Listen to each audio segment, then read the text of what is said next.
The recovery of a deceased hostage's body by the Red Cross in Gaza has sparked intense emotions and political debates. A somber development, but the story doesn't end there. The Israeli military confirmed that the Red Cross has taken possession of the hostage's coffin and is en route to IDF troops. This sensitive situation demands discretion, as the IDF urged the public to await official identification, prioritizing the family's right to know first. The context is crucial. Hamas, in a recent statement, committed to returning all hostages' bodies, a stipulation of the Gaza ceasefire agreement.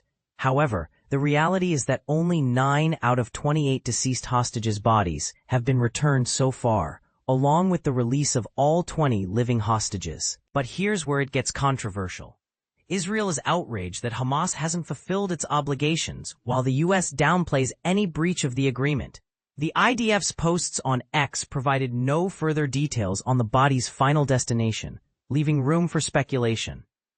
The Times of Israel shed some light on the matter, reporting a planned ceremony in Gaza, led by a military rabbi, followed by the transfer of the remains to Tel Aviv for identification.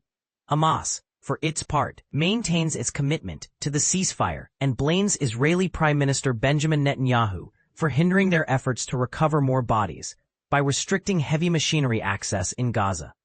Netanyahu, addressing the victims of the October 7, 2023, Hamas attack, vowed to bring home the remaining hostages' bodies and vowed to combat terrorism.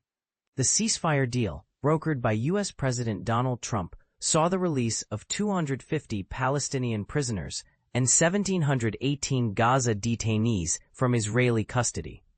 Despite Hamas's challenges in retrieving all the bodies, Trump advisors affirmed the U.S. government's belief that Hamas has not violated the agreement, citing their cooperation in sharing information. The full agreement details remain undisclosed, but a leaked version suggests that not all bodies were expected to be immediately recoverable. This tragic situation stems from the Hamas-led attack in southern Israel, where approximately 1,200 people lost their lives and 251 were taken hostage.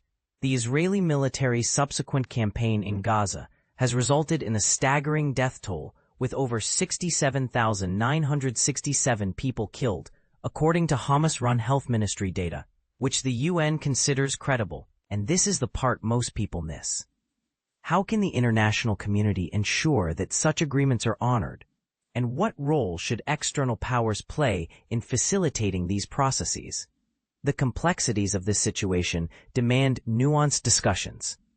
What are your thoughts on the responsibilities of all parties involved?